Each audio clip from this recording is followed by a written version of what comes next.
Gracias, presidente. Bien dicen que en política lo que parece es, y que no hay casualidades sino causalidades. La medida que se anunció el 29 de mayo del año en curso, en un escueto comunicado donde la SEP decidía suspender indefinidamente el proceso de evaluación, fue un mero cálculo electoral y aquí lo advertimos. Fue para llamar a los maestros que no comparten la reforma educativa y que hoy vemos que se les desploma, a que votaran por el PRI y sus aliados. El martes pasado, un día después de la jornada electoral, de un plumazo el secretario de Educación decide que siempre sí van las evaluaciones que se tenían previstas a los casi 400,000 profesores. Ahora los chamaqueados fueron los maestros. Se les dijo que no iban a ser calificados y después, al final del día, les tomaron el pelo. Esta decisión de no evaluar que hizo al principio el secretario Chuaifet fue contraria al interés superior de la niñez de nuestro país, al no garantizar una educación de calidad. Y este es un derecho humano que consagra la Constitución y distintos ordenamientos y tratados internacionales.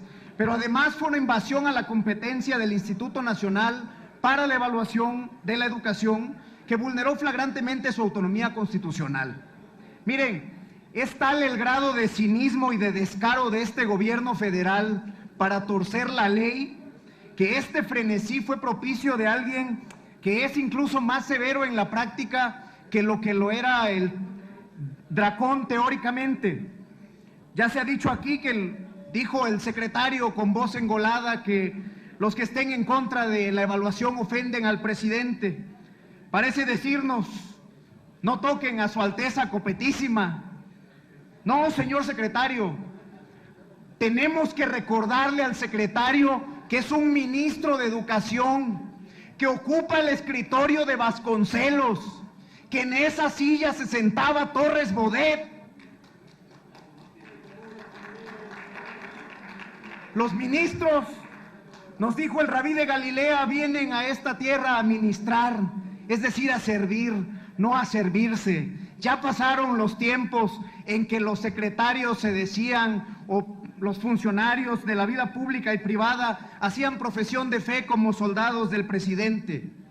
Nadie se atreve a negar el estado de desmoralización y decadencia en que se encuentra el sistema educativo de nuestro país, debido en mucho a la ausencia de estadistas que conciban a este bien público no solamente como un derecho humano, sino como un instrumento para lograr la convivencia social armónica, el desarrollo económico en un mundo globalizado, el enriquecimiento cultural de la población y la estabilidad política de la nación, más allá de convertirla en un instrumento de jaloneo y negociación política a cambio de intereses político-electorales.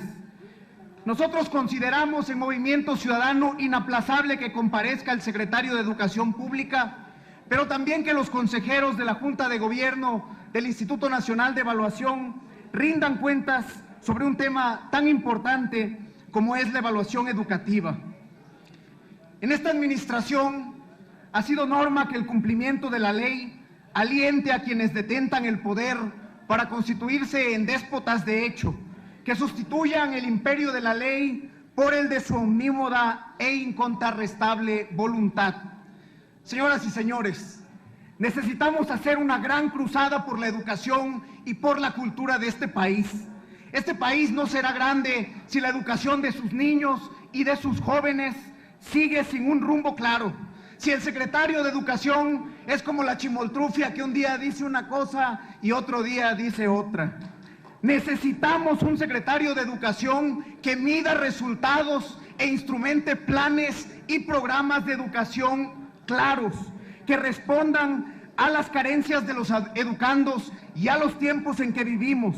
México requiere a un académico o a una académica que ocupe dignamente ese escritorio de Vasconcelos y que, preocupado por la educación y por la cultura, empiece a encaminar al sistema educativo de nuestro país hacia una auténtica sociedad del conocimiento, capaz de enfrentar los retos y los desafíos que el mundo moderno y nuestro tiempo nos plantean. Es cuanto, presidente. Cámara de Diputados, 62ª Legislatura.